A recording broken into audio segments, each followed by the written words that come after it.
Welcome back, listeners.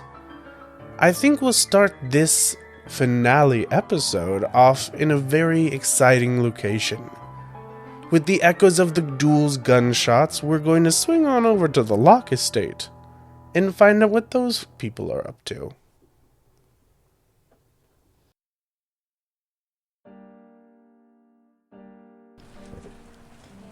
Back in Tolethorpe, in a rainy day, the lightning is striking, the thunder is clapping. Duels are happening, but also something else very interesting is occurring in the Locke estate, wherein Lady Lavinia and the Countess Henrietta have been chatting about Lord Loftus Locke. Where do we see Lavinia and the Countess now that the doctor has arrived to check on your passed out father? I think we're in the sitting room to give them space. Yes.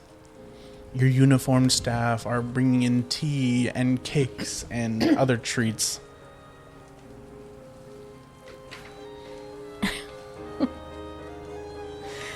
Oh. Thank you so much, dear. This tea will go down smoothly, I'm sure. I'm just so worried about Papa.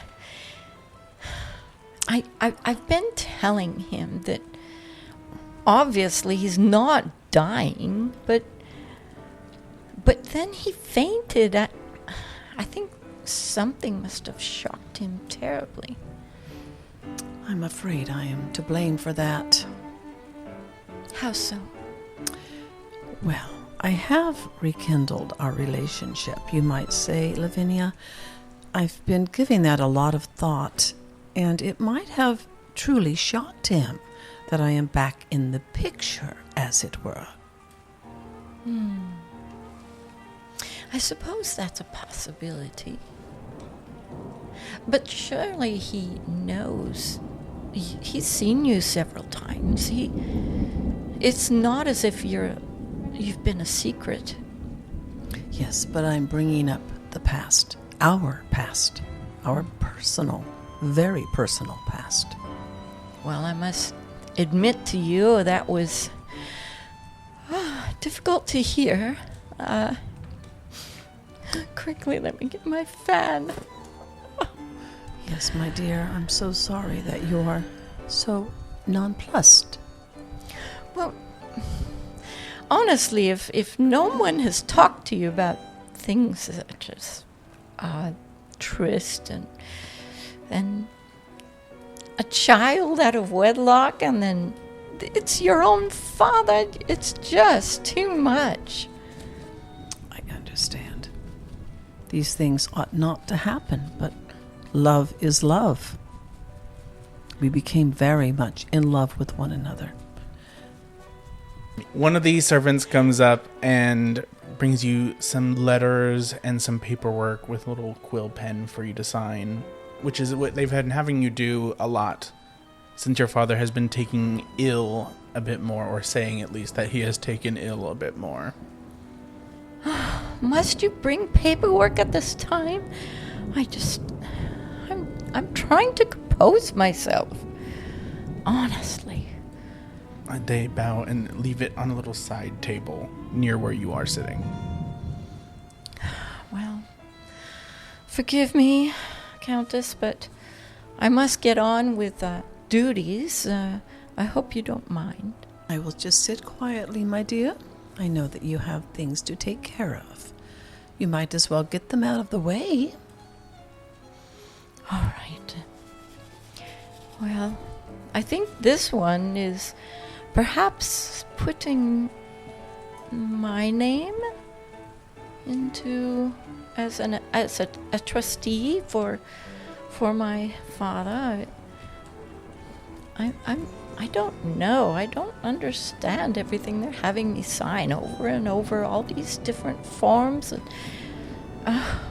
I just wish someone would advise me. Have you had your barrister look at them? Well, I have, but when he tries to explain things, I just don't understand what he's saying. I'm sure it's quite plainly spelled out there. May I take a look? Oh, certainly. All right. Well, it simply says here that in case of your father's death, my goodness, I hate to think of that you will become the owner and sole proprietress of this estate. That sounds reasonable, does not? Well, yes, but do we always have to be talking about Papa dying? I mean, it's one thing for him to always be talking about it, but for other people to come along and suggest it is just, it's so uncouth. Oh, Lavinia, dear, we must face facts. He is 87 years old, your dear father. And I myself am getting up there myself. Well, but aren't you younger than he? Yes, by 5 years. Oops, now you know my age. Oh. 82, my dear, 82. Well, I must say, you do look marvelous. Well, thank you, darling. I would not have guessed that was your age. And may I ask your age, Lavinia, dear? Well,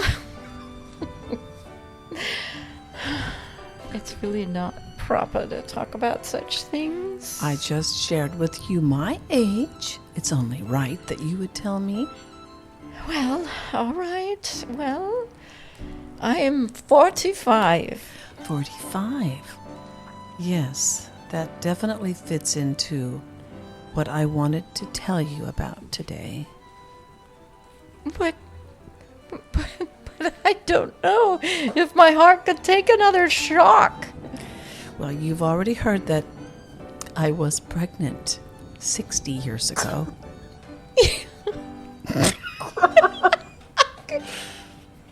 Yes. And Lavinia, darling, I must tell you, that is your half-brother, Oh. Harry. Oh. Yes. Harry. Now- Harry. Harry, yes. And after Harry was born, you know, your father and I continued our beautiful, very romantic, extramarital affair, I must say. Oh, must you say it that way, honestly? That's the truth of it all, dear Lavinia. And then I became pregnant again. And yes, you guessed it. That little baby was you, Lavinia. No. Yes, my dear. No. Oh, Daughter, I had dear. a mother. I beg to differ. I am your mother, Lavinia. No. Yes. No, it can't be. I am. No. Don't All you see? these years I have not liked you one little bit. But you look just like me. Let's look in the mirror together. Oh, I can't bear it. Oh, dear. Oh, Tata, I hope you'll come to love me as I loved you all of these years. No, it can't be. Yes. Oh, this is sacrilegious. The servants run in and start patting you with a cold towel on your forehead. I just don't know what to think or do at this point. I mean, all propriety is out the window. Yes, darling, this was a scandal, I must say, but I have lived through it, and I have admired you and loved you from afar all of these 45 years. But then why would you treat me so miserably and as if you hated me and oh, I don't know, as if we're rivals all these years? I guess it's just, I'm just so very sorry about that. Who knows what was behind my motives other than jealousy? I don't really know. All I know is that I do love you, Lavinia. Won't you please try to at least like me? Well, we've had a truce for the sake of Papa, Yes. and we can continue this. Thank you, darling. It's just such a shock. If only I'd known this years ago. Why didn't you say something? I'm so sorry that you are completely gobsmacked by this news. However, it's over now. That's all the shocking news that I have for you today. It's a lot for today, seeing your father is in such ill health today. But I'm praying and hoping that he makes a complete and utter recovery. As you say that, one of the servants comes and taps Lady Lavinia on the shoulder. Yes, yes? The doctor would like to see you, lady. Oh, thank My. goodness. Excuse me, Countess. Certainly. As we leave this scene and find ourselves outside again in the rain and the thunder and the lightning, following an echoing pair of gunshots through the clearing. The guns are smoking. Everybody's breath is held. Who do we see still standing? We have 2 injuries. Oh no. Oh, dear. We'll say both of them got shot in the arm. They were just winged. Winged. Jesse was winged, and Marzi is winged. Oh, Both Marzi's holding winged. their arms. So Dennis was a Okay, very... I know how to narrate this then. Okay.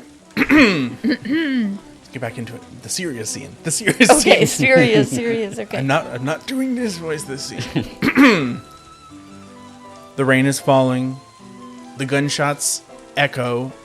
And the problem with these guns is they don't aim very well, even if you tried to aim wide. You aim wide, as a gentleman would. I forget who gets hit. Marzi Marzi and you? and me. Oh, that's very romantic. Your gun goes wide, and you hear it knock against a tree and ricochets, and you hear the scream of Marzi in a little off where they are watching her, your sister, and a couple of servants. And just as that happens, you barely even realize you hear her scream when you feel that hot tearing through your arm. Your sister bolts over to you.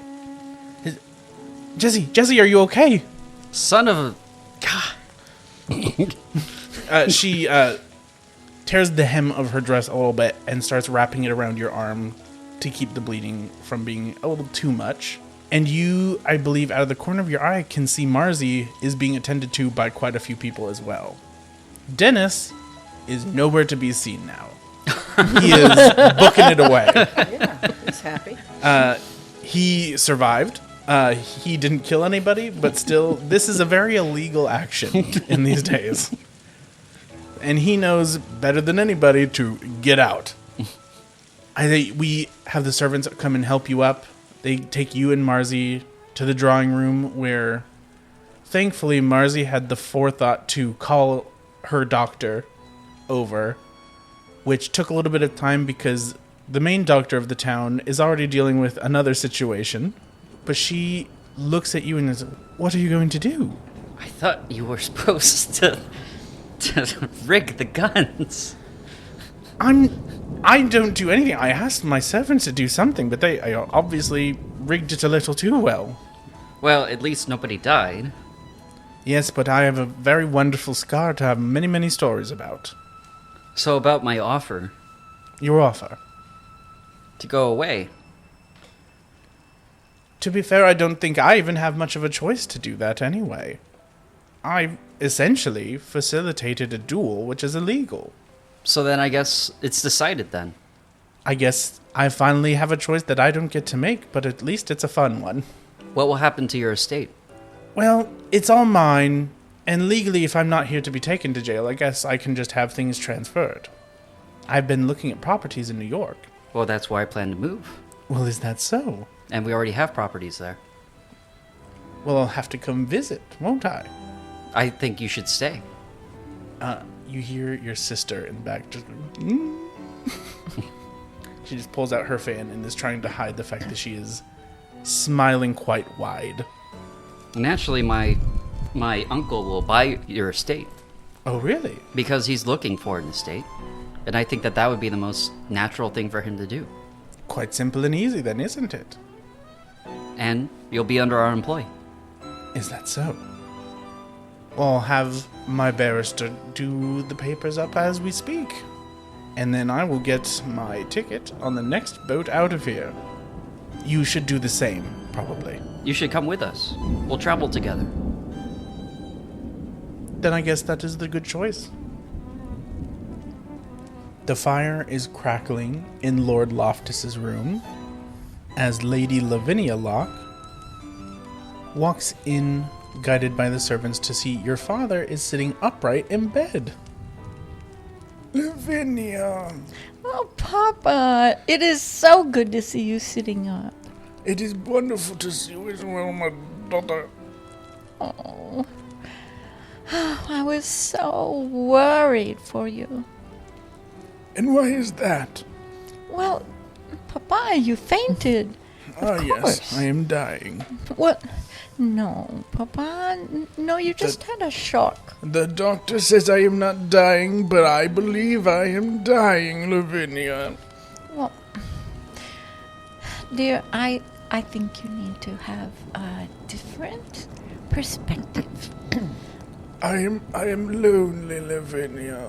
You have a life out there in the social dawn, and I am alone. I know.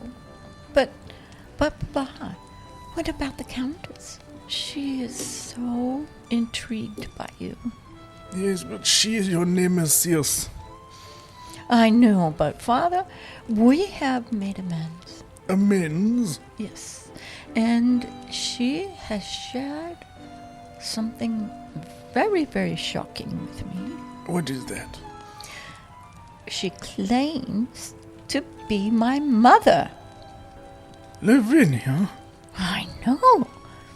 But the times they were... I guess they do make sense. Really, Papa? Yes, it would make sense to me. I do not happily admit it, but things were different back then. So, do I have a half-brother? Harry. Yes. Yes, that is one of my greatest secrets. We sent him off to America to have a better life. Oh, and so he's my full brother then. It seems so. Oh, well, I've had so many shocks today, Papa, and I'm just not prepared to have any more. I am afraid that if you have made amends, there may be one more shock I would like to put upon you. All right, Papa. Would I have your blessing to perhaps propose marriage to the Countess? Why, I think that would be marvelous. Because, Papa, then I would be legitimate.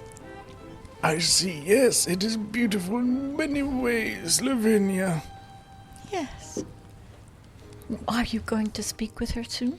I believe I would like to as soon as possible, because as you remember, I am dying, Lavinia. Oh, Papa, no. If you get married, you will have a new lease on life. I am convinced of it. Yes, perhaps 3, even for 4 months, or even a year.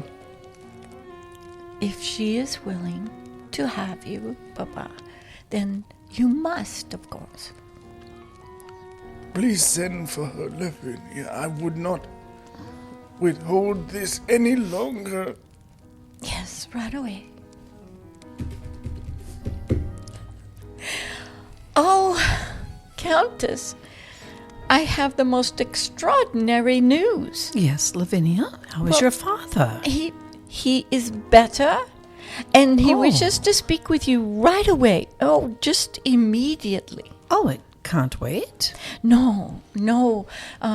This is very, very important to him, and it's time sensitive. And so I just beg of you, please, to just go see him now. Yes, of course. I'll come right in. Thank you. Oh, Loftus, you're sitting up, my dear. Yes, it is me sitting up, and I wish you could come closer to me, if you will. Oh, yes, my darling. What is it? He reaches out for your hands. Oh, yes, Lofty. I'm sorry, that's my old nickname for you. I've spoken to Lavinia, Yes? and as you know, I am dying, Countess. Well, I wouldn't go that far, Lofty. I would choose knowing that you and my daughter, well, as you know, our daughter, Yes? I would like to propose marriage to you. Oh, my. Oh, I'm quite taken aback. My, what am I to think of this? I will say an unequivocal yes! Oh, how lovely. Lavinia! Oh, Lofty! Henrietta! Oh, my love. Papa. May I hug your little neck? Of course, thank you. Oh. It is very brittle. Oh, I know, but I'll bring you back to great health. You just wait and see. Oh, Henrietta. Oh, Lofty. Take this, we're gonna look out the window, down the road to the sea. We're on a boat. We have a couple of Americans, Jesse and Margaret, as well as Miss Marzi, who is wearing thicker gloves than usual to cover her arm. The sea is splashing on the side. You just left the docks. What's the future looking like? Again, not too happy to be leaving another time zone so quickly, but what can you do? Happy to get out, for sure.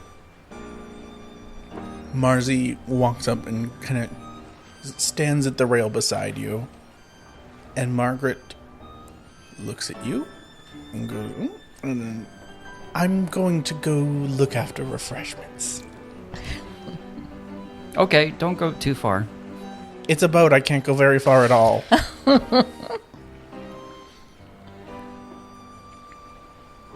So I guess this is it? I believe it is. You've never been crossed into the U.S.? Oh no, I've barely been to France. Well, I think you'll appreciate the fact that there's much more freedoms. Freedoms. Like such as? Nobody really expects you to behave a certain way or know about certain people in certain circles. You're free to pursue life however you see fit. With whomever I see fit. Of course. Good to know. I think we'll take that to skip forward a large chunk of time because nobody cares to watch a couple people get seasick for weeks. No. We also don't care to know too much about the intricacies of your uncle, Cornelius, who happily takes on Marzi's estate. But what I think we do want to see is in a couple months' time, after getting a marriage license, a very special kind, expedited, in the nice little Tolethorpe chapel, what is the Countess wearing on her wedding day? Well, I see the Countess in a lovely ivory gown with pearls that have been inlaid, And it's a very heavy gown, actually, by the time all the pearls are put in place. But she will have nothing less than the most expensive and lovely gown of the era. And she will have a half veil, I would say, just a shorter veil. She is a woman of some age, and but she still desires to look lovely for her lost love, Loftus. And Lavinia, what are you wearing on this blessed day?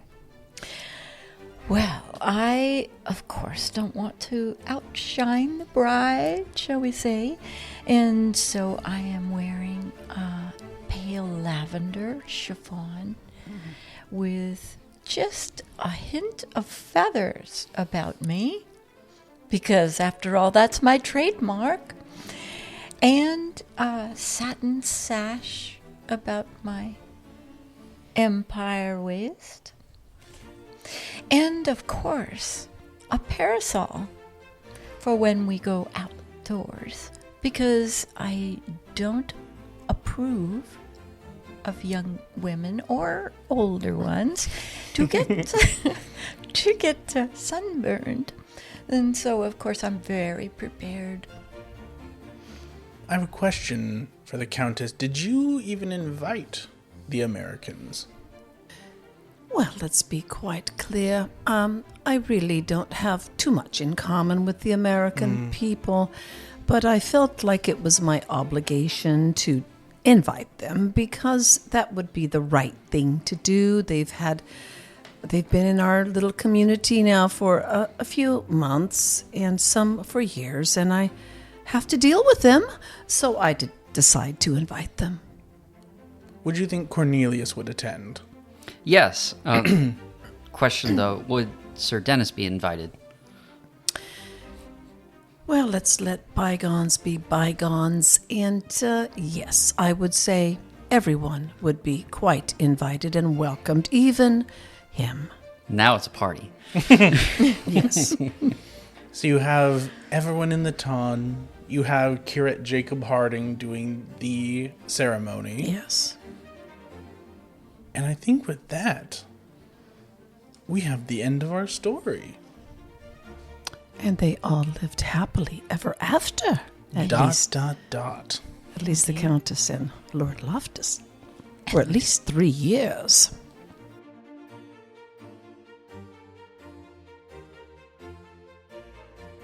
Just finished recording the final episode. Let's just introduce yourselves going around from Beverly. Hello, I am Countess Henrietta Cavendish, well known in the community for many, many years. Some of it has been rather flamboyant and possibly scandalous, but I'm still here, darlings, and I'm ready to have a lovely, lovely future with my beautiful Lord Loftus. And who are you when you're not Henrietta? Oh, you want to hear about Beverly? Yeah. Oh, my. Henrietta is so much a part of me, darling, that I can't remember. I'm Beverly Dennison. I'm not quite 82 years old. I can still honestly say I'm in my 70s, barely, but I am. And I'm just so thrilled to be doing this. I had no idea what to expect, and it was sure a lot of fun. We had some good laughs, didn't we? Oh, yeah. Kitty, tell us about you. Yes. Well, I play Lady Lavinia Locke, and I enjoyed her character very much, even having a lot of fun in the photo shoot for it. Yes. And, yes, so I am married to our technical person here who runs the soundboard, Chris. And we're recording this here in our home. And I am pleased as punch to be playing in this game with my son Owen. And I have to admit I've never done role-playing games before, so I'm new to it. but I enjoyed when we tried this out a couple of years ago. Yeah. And I love the Jane Austen era anyway. And I love that this game is set in the Jane Austen era in the early 1800s. And so I thought, oh boy, this is a fabulous opportunity. And I couldn't wait to be involved. So thank you very much, Kanan. Well, thank you. And Owen. Owen, in a way, portraying Jesse Vanderbilt. This was my first time doing this particular game. It was very, very interesting. There's definitely a lot of dynamics to the game to consider. We definitely had an easy run-in as far as trying to finish out all the different parts of the game. I could see this drawing out pretty long. Not as long as a D&D session. Maybe a D&D one-shot. Yeah. I see it basically playing for maybe 5 or 6 sessions, and then that's the end. But, you know, it's very interesting. There's a lot of intrigue, and it covers a part of history that people are in love with ever since Downton Abbey. So Oh, yeah. it's definitely worth mentioning that.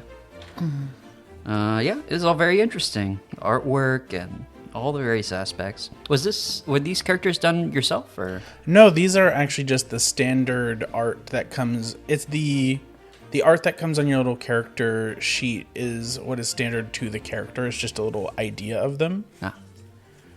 If you look in the book, which if we haven't talked about it before, which I really hope I did bring up in little things that I'll be recording after even this, we played Good Society, which is a tabletop role-playing game where you take on a character archetype, which, let's just real quick, I'm going to popcorn it to you guys. Don't read what your character type was. Beverly? Okay. That word right in the bottom middle. I'm still looking for it. Character Right role? under your picture. Oh, right under, the Dowager. Yes. And I play the meddler. And the new arrival. And I played everything else. Yes. Which is also different from what you would usually see in a Good Society game. Because unlike a D&D game, which is where the person in my role would usually play everything and everyone else, in Good Society, you usually get your character, and you make 1 or 2 connections, which are like supporting characters in your personal story, and then you give those to each other. So like in this case, I wouldn't be playing Loftus. One of either Owen or Beverly could have been playing Loftus, and so forth and so on.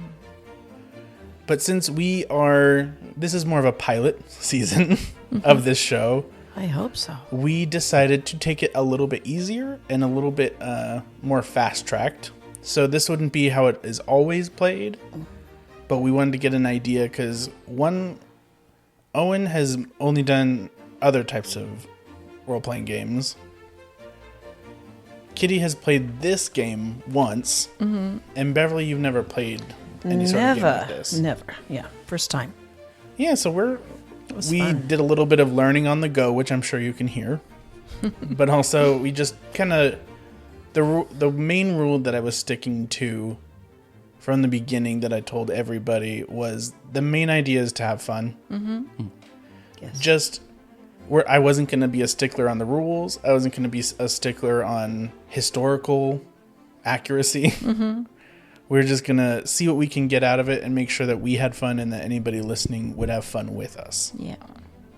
But I do have a couple questions I want to see, and anybody who has an answer can chime in. Was there a turning point where you realized the story had become something different than you expected? Well, for me, Henrietta, I did not see my affair with Loftus from 60 years ago, nor my marriage coming up. I didn't see that coming at all. It just came out of nowhere. It's a fun turn, though, for me. Because the only kind of story we had built in from the beginning was there was a new American arrival in town, and you two were social adversaries. Right, yes, Right. we were. That's right. We kind of strayed from that, but in a fun way. I realized she was my daughter. I had to be kinder to her. goodness. Anybody else have a turning point where you realize like, oh, this is going somewhere else? I think when Henrietta said that she was pregnant 60 years ago. Yeah, we all lost it there. Which a little bit of inside for that was our second day of recording. And that was when we started recording. Chris had turned all of our microphones on to have weird voices. Yes. So we were already a little giggly from the beginning. It's true. I'm going to go one by one for this one then, unless anybody else has a turning point that was important to them. How did your character change in a way you didn't plan for? Well, I had planned on being her adversary, Lavinia's adversary for the entire program or event. But that turned once I realized that I have to be kind. She is my daughter. I love her. And, that was a surprise to me, that I wasn't going to be angry and evil towards her the entire time. Yeah, I would have to say that for Lucinda, because of her... Lavinia, sorry. I'm sorry. Who's Lucinda? I know, who is that? Lavinia.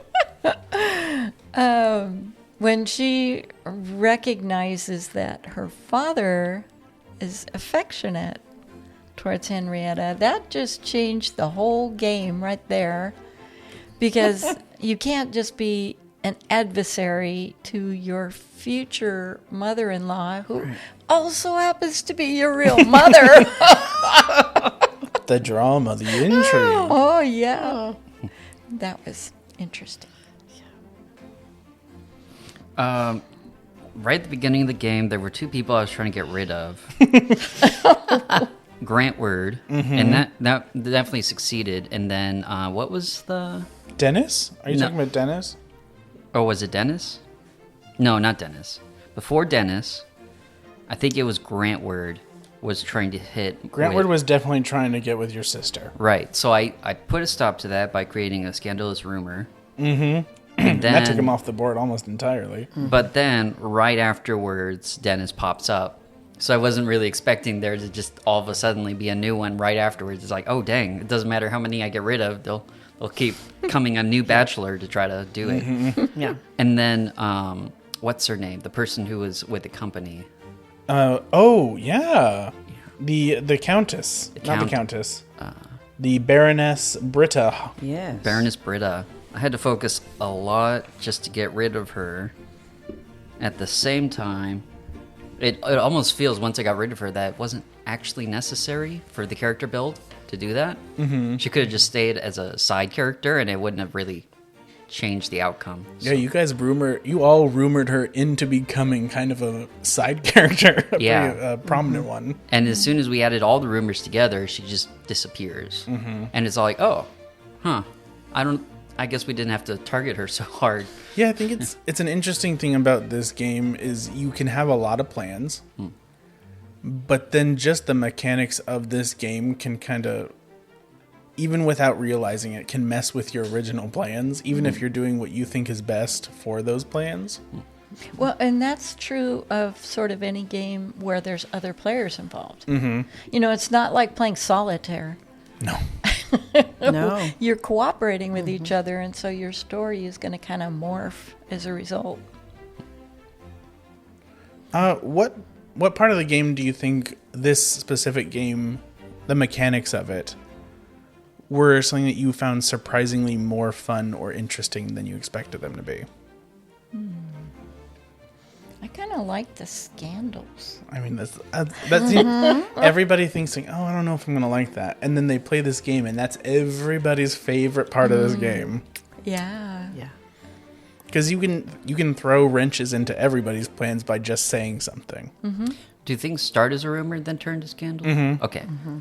I like the concept of creating more and more rumors, Because when every character has a rumor around it, it kind of levels the playing field. As soon as something becomes a scandal, you can't fight it. Yeah, it becomes essentially reality. Yeah.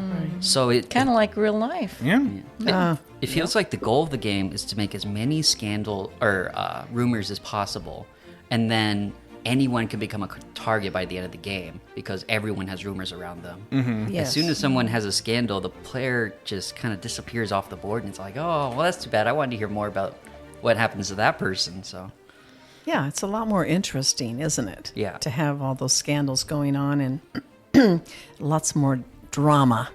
You know, we all like that. So.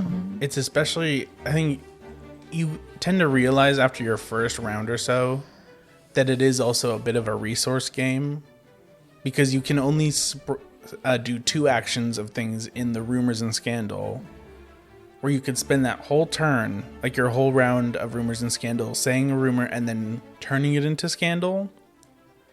Or you can use your whole turn to make a rumor disappear entirely.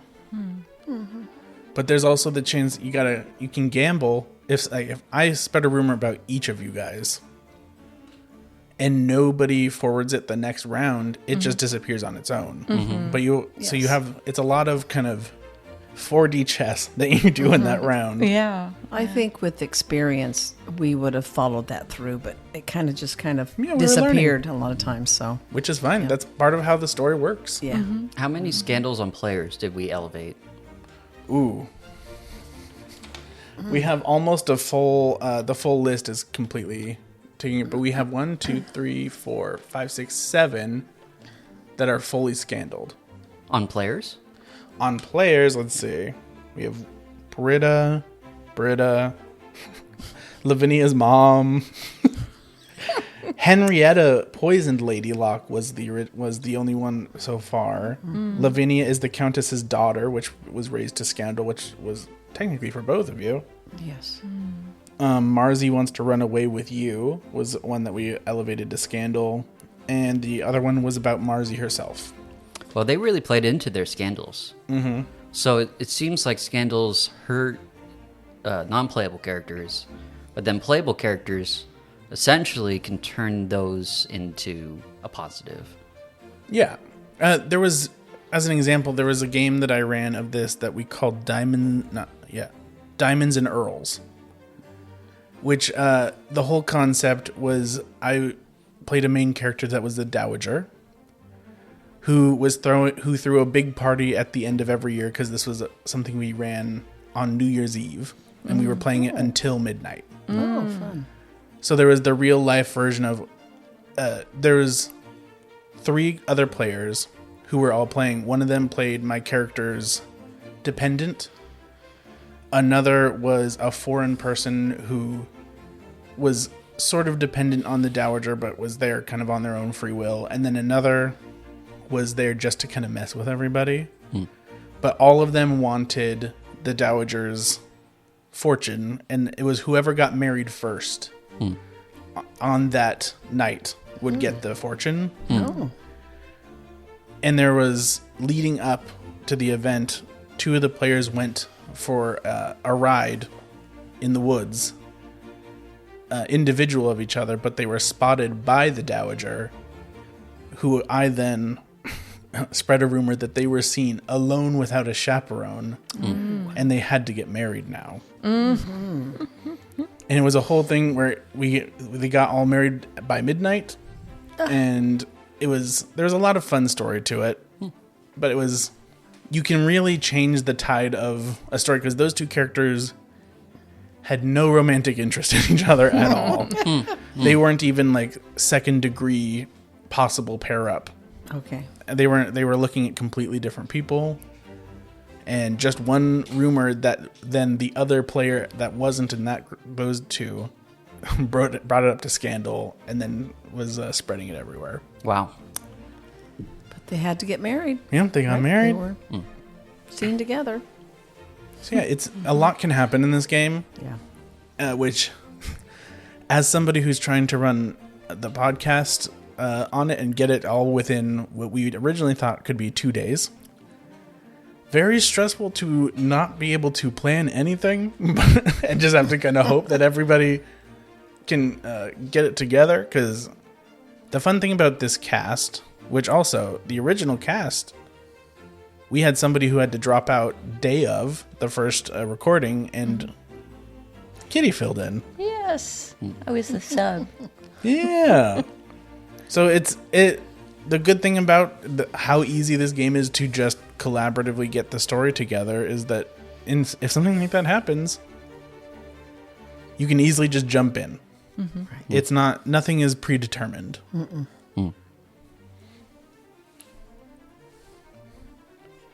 Let me look at the questions real quick. Some of them are not important anymore because we kind of covered them just by talking.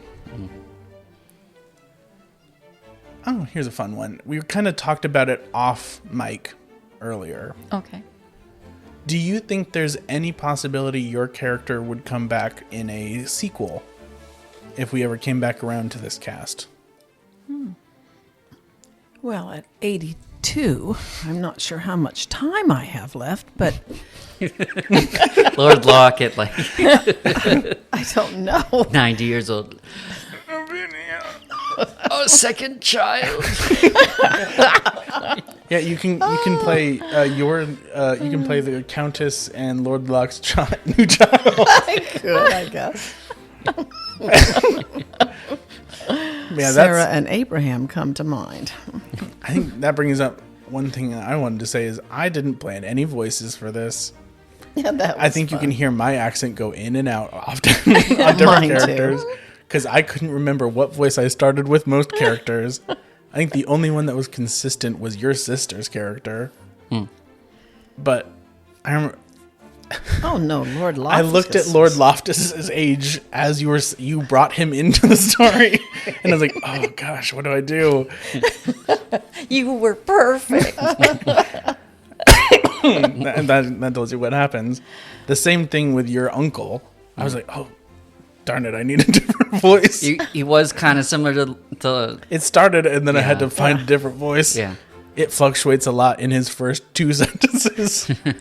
Well, how many characters were you playing too, Kanan? Let's see. Well, Jacob you were Harding, playing a maid, Eloise, the Britta, Margaret, Margaret, Oh, my. Dennis, Loftus. Grantward, Loftus, Marzi, Margaret, Cornelius, Okay. and there was some other just random servants, etc. Aides or- Yeah. It's a lot of characters, and you did a great job. Yes, you Well, did. thank you. It was a lot of fun. And it's very fun because I'm looking at you guys in full costume because we're in the midst of photo shoots, which people listening have already seen. But yes, it's been a lot of Kitty brought it up that we started a practice of this 2 years ago. Because we've been talking as HTP about doing audio entertainment for over 2 years now. Yes. I think since 2020. Late 2020. No, early 2021. It doesn't matter. None you guys don't care about that. And we've been Long talking about time. it for a long time. Yes. And this is I wanted to get the people involved, like Valerie and Kitty, an idea of what it would be like to play this, so that you guys could help me convince everybody else on the board to do it, because it's just a fun game.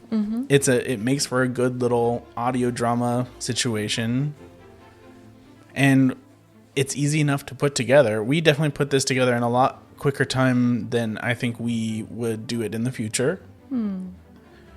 Because we wanted to get this out before the new year all put together, and it is mid-December now.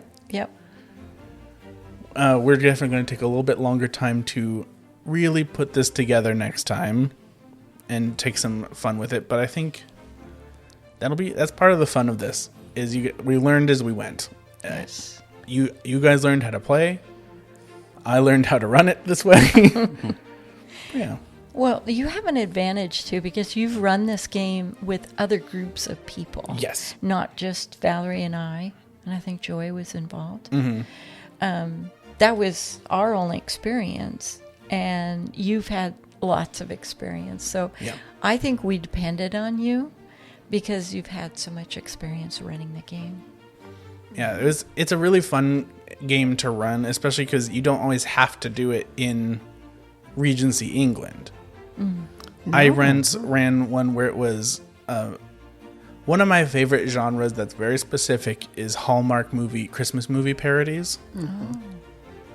And we ran one that was kind of a Hallmark Christmas movie that it was called Married by Christmas, set in the early 2000s. Oh, huh. And it was a crazy bunch of fun. We all kind of got stupid with it. It was just a good time. Who was in that one? I have a gaming group that we have people in Texas, New Hampshire, Fun. everywhere across that. We're all just like connected by one another, like, by 1 degree at least. Yeah. And we try to do little fun intermittent things of different types of games in the holidays. It's fun. That's great. We can end it here, and I hope you guys are ready to listen to another season of this in the future. I will listen, Yeah. even if I'm not involved. That's right. Well, thank you for joining us. Thank you. Thank you, Thank you. Kanan. Bye-bye. Bye. Thank you for listening to A Manor of Great Importance, a Sincerely Yours book. I wanted to thank you sincerely on behalf of all of us who worked on this project. Beverly, Kitty, and Owen, who were our players. We had Chris and John on the soundboard. And Valerie was a wonderful producer throughout the whole time. And I just wanted to thank you all for listening, tuning in, and commenting, because it has been really cool to see what you guys have said. We will be back with another book of this. It might be a little different, of one different system maybe. But we'll be back with it later this year. Thank you so very much. Bye-bye.